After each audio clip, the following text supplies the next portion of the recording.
حلالہ کیا ہے پہلے یہ بھی سمجھ لینا چاہیے, میں اچھی طرح سمجھ لینا چاہیے. حلالہ یہ ہے کہ آپ نے طلاق دے دی, عورت عدت گزارے گی.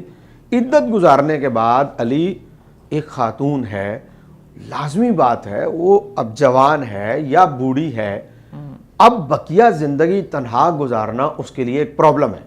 یہاں شادی شدہ خواتین جن کے شوہر باہر ملک میں کام کر رہے ہیں یا دوسرے شہر میں کام کر رہے ہیں اور وہ گھر میں اکیلی رہتی ہیں, اس معاشرے کے اندر ان خواتین کا تنہا رہنا بھی ممکن نہیں ہے. لوگوں کی گندی ہوس بھری نظریں اینی ٹائم ان پر مسلط ہیں. تو وہ خاتون جو شادی شدہ ہونے کے بعد بھی غیر محفوظ ہے, اپنے شوہر کی موجودگی میں بھی, اس کا شوہر کسی باہر ملک یا دوسرے شہر میں, تو جس عورت کو طلاق ہو جائے گی, اب مجھے بتائیں کہ وہ بقیہ زندگی اگر ساری تنہا گزارتی ہے تو کیا وہ گناہ میں ملوث نہیں ہوگی؟ اور اگر وہ گناہ میں ملوث بھی نہیں ہوتی, نیک ہے, پارسا ہے, لیکن کیا لوگوں کی ہوس بھری نظروں سے وہ محفوظ رہ سکتی ہے؟ ڈیفینیٹلی اس عورت نے آخر کہیں نہ کہیں تو نکاح کرنا ہی ہے, اور اپنے تحفظ کے لیے اسے نکاح کرنا بھی چاہیے. اسے اپنی عائلی زندگی کو تنہا نہیں گزارنا چاہیے. اب وہ جب نکاح کرتی ہے تو اب پہلے والے کے بعد اس نے دوسرے سے نکاح کیا عدت گزرنے کے بعد, اب یہ بندہ, اس کا انتقال ہو جاتا ہے دوسرا, یا یہ بندہ بھی اس سے اس کی بنتی نہیں ہے اور وہ طلاق دے دیتا ہے. اب وہ عورت دوبارہ عدت گزارے گی. اب عدت گزارنے کے بعد آخر وہ جب فری ہوتی ہے عدت سے, یا اس کے شوہر کا انتقال ہوا اور 4 ماہ 10 دن کی عدت گزاری اس نے, یا طلاق دے دی اور 3 ماہ کی عدت گزاری, اب قرآن کہتا ہے کہ اب اگر یہ پہلے والے سے نکاح کرنا چاہتی ہے تو کر لے گی. حلالہ اس کو کہا جائے گا. ہاں جی, یہ وہ دوسرے والے پہ حرام ہو جائے گی. اب وہ دوسرے کس پر؟ وہ پہلے والے پر تو ختم ہو گئی نا, وہ تو مطلب جس سے طلاق ہوئی اب اس پہ حرام, اب اس پہ حرام ہو گئی, پہلے والے پہ. اب یہ حلال ہو گئی پہلے والے کے لیے. یہ بنیادی طور پر حلالہ ہے. اب اس کو جب پری پلان آپ کرنے کی طرف جاتے ہیں کہ آپ نے کوئی چرسی ڈھونڈ لیا, آپ نے کوئی ہیرونی ڈھونڈ لیا, آپ نے کوئی شرابی ڈھونڈ لیا, یا الیاذ باللہ جیسے یہاں پر پاکستان میں حلالہ سینٹر کھل گئے ہیں. اب آپ مجھے بتائیں کہ یہ کتنا بڑا اسلام کے ساتھ فراڈ اور دھوکہ اور مذاق ہو رہا ہے کہ آپ نے حلالہ سینٹر کھول لیا. اب ایسی کنڈیشن میں جب آپ حلالہ کرنے جا رہے ہیں یا کروانے جا رہے ہیں, یا چرسی یا شرابی یا ہیرونی ڈھونڈ رہے ہیں کہ آپ اس سے نکاح کروا کر بعد میں پری پلان طلاق لے لیں, اس کے بارے میں حضور علیہ الصلوۃ والسلام نے ارشاد فرمایا کہ حلالہ کرنے والا بھی لعنتی ہے اور حلالہ کروانے والا بھی لعنتی ہے. جو پری پلان کر رہا ہے وہ بھی ملعون ہے, اور جو پری پلان حلالہ کروا رہا ہے وہ بھی ملعون ہے. لیکن لوگ طلاق دینے کے بعد, اچھا یہ مطلب سوری میں آپ کی بات انٹرپٹ کر رہا ہوں, جو یہ ارشاد نبی اکرم صلی اللہ علیہ وسلم ہے, یہ بخاری میں یا مسلم میں کہاں پہ ہے؟ یہ صحیح ستہ کی میں باقاعدہ تو ابھی اس میں مجھے وہ حوالہ یاد نہیں ہے کہ کس میں, لیکن کہ صحیح ستہ میں موجود ہے کہ حضور علیہ الصلوۃ والسلام یعنی کہ آپ صلی اللہ علیہ وسلم کے دور میں بھی ایسے کیسز آئے تھے کہ لوگ اس طرح سے پری پلان کرتے تھے. مطلب سوال تو دیکھیں ہوتا ہی ہوگا نا, ایسا تو ممکن نہیں ہے کہ سوال نہ ہوتا ہو. سوال تو مسٹ ہوتا ہے, ٹھیک ہے نا, اور اسی سے بھی پھر مسئلے نکلتے ہیں. اور مکمل دین ہونا بھی تبھی تھا, دیکھیں تبھی اس دین نے مکمل ہونا ہے کہ حضور علیہ الصلوۃ والسلام نے سوال ہوا اور پھر جواب دیا تو دین اسی طرح مکمل ہوا. اب اس کو لعنتی قرار دیا گیا جو کہ حلالہ کرتا ہے یا حلالہ کرواتا ہے, اس کو لعنتی قرار دیا گیا. اب یہاں پر لوگ جب سوال کرتے ہیں تو ان کے ذہن میں یہی فکر موجود ہوتی ہے کہ کسی طرح یہ حلالے والی صورت ہم اپنا لیں اور اس کو ہم اس طرح باقاعدہ طور پر پری پلان کر لیں, جبکہ پری پلان کرنا یہ جائز نہیں ہے. حلالہ سینٹر کھولنا حرام ہے. اب اس پر جو آپ کمائی لیں گے حلالہ سینٹر پر, لازمی بات ہے حرام کی کمائی بھی حرام ہے.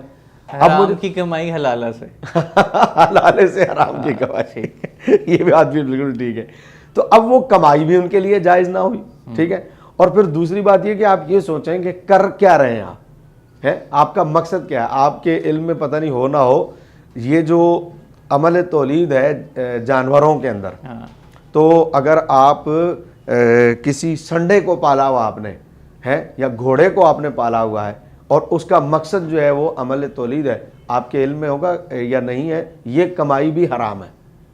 آپ اس کے پیسے نہیں لے سکتے آپ ہیں. تو جب جانوروں کے ذریعے سے پیسے اس معاملے میں نہیں کمائے جا سکتے تو آپ مجھے بتائیں کہ اسلام میں کہاں اجازت ہوگی کہ آپ حلالہ سینٹر کھول کے بیٹھ تو جائیں؟ بہترین کاروبار ہے نا کہ پیسے بھی لے رہے ہیں اور مطلب آپ سمجھ ہی گئے ہیں کہ یہ بھی چل رہا ہے اور پیسے بھی آ رہے ہیں. تو آپ اس سے دیکھیں نا کہ جو کروا رہا ہے وہ کتنا بد نصیب اور کتنا بے حیا ٹھہرا. اچھا ایک چیز دیکھیں نا حضر بھائی, ایک تو میں مطلب اپنی بات سے پہلے ایک چیز آپ سے پوچھوں گا کہ یہ 3 طلاقیں بائن یعنی کہ 3 طلاقیں اور طلاق ہو گئی, قرآن و حدیث میں کہاں سے ثابت ہے یہ؟ مطلب دیکھیں قرآن مجید والفرقان حمید میں اللہ تبارک و تعالیٰ نے سورہ بقرہ میں واضح طور پر ارشاد فرمایا کہ الطلاق مرتان فامساکم بمعروف او تسریح باحسان. اللہ تعالیٰ ارشاد فرماتا ہے کہ طلاق 2 مرتبہ ہے, ٹھیک ہے, اور تیسری مرتبہ جو ہے فامساکم بمعروف, تیسری مرتبہ اسے احسان کے ساتھ اور بہترین طریقے کے ساتھ چھوڑ دینا ہے. بعض لوگ تو یہاں بھی گئے, انہوں نے قرآن کو سمجھا نہیں ہے اور انہوں نے کہا جی طلاق تو 3 ہوتی نہیں ہے, طلاق تو ہوتی ہی 2 ہیں, کیونکہ طلاق و مرتان قرآن میں ارشاد فرمایا اللہ نے. تو اب وہ کہتے ہیں طلاق تو تیسری ہے ہی نہیں, طلاقیں تو ہیں ہی 2, جبکہ وہ قرآن کو سمجھ نہیں پائے کہ فامساکم بمعروف اللہ تعالیٰ آگے ارشاد فرمایا. یعنی کہ اگر آپ اس کو, اگر میں جو سمجھوں اس آیت کو انٹرپریٹ کروں کہ یعنی کہ 2 دفعہ موقع دو اپنے آپ کو اور اس عورت کو کہ آپ آپس میں ماں بہن اپنے چیزوں کو ٹھیک کر لو. اگر 2 دفعہ موقع کے بعد بھی آپ اپنی چیزیں ٹھیک نہ کر سکو تو اس عورت کو آسانی سے رخصت کرو اور اس کو جانے دو. اور بالکل صحیح آپ نے اس کی ترجمانی کی ہے, بالکل صحیح لفظ آپ نے استعمال کیا کہ موقع دو.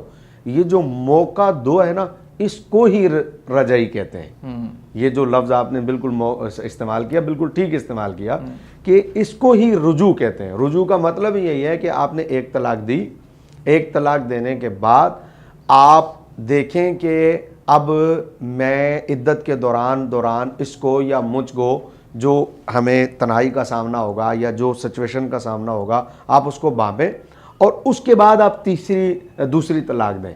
اور میں ایک اور بات یہاں علی لازمی کرنا چاہوں گا, معاشرے میں نا طلاق کا رجحان بہت تیزی سے بڑھ رہا ہے ایک بات ہے نا, اور 3 اکٹھی دینے کا رجحان نا بہت تیزی سے بڑھ رہا ہے. یہی کہہ رہا ہوں کہ جب آپ کو غصہ ہوتا ہے تو پھر آپ تو یہ نہیں دیکھتے نا کہ میں 1 دے رہا ہوں آپ 1 طلاق ہے کہ اچھا چلو کوئی نہیں اب 3 مہینے کھیلتے ہیں, ایسے تو نہیں ہوتا. غصے میں تو انسان یہ طلاق ہے یہ وہ 300 طلاقیں غصے میں دے دیتا ہے. لیکن جو مقصد ہے نا طلاق کا علی وہ ایک سے پورا ہو جائے گا. نہیں وہ تو آپ پھر دیکھیں نا کہ اگر آپ نے غصے میں طلاق دے دی, جیسے حنفی جو ہیں بریلوی جو ہیں خاص کر, ان کے لیے تو معاملہ پھر حلالہ, ان کے لیے تو پھر حلالے کی بڑی ضرورت آ گئی کہ غصے میں انسان ہے نا, مرد ہے اور مرد اگریسو ہوتا ہے, ایگو بھی ہوتی ہے نا مرد کے اندر. وہ تو اس نے غصے میں 3 طلاقیں دی, اب بیوی حرام ہو گئی, اس کے لیے عدت بھی نہیں رہی اس کی, اب 3 طلاقیں دی اور گھر سے ہی رخصت ہو گئی, بیوی حرام ہو گئی.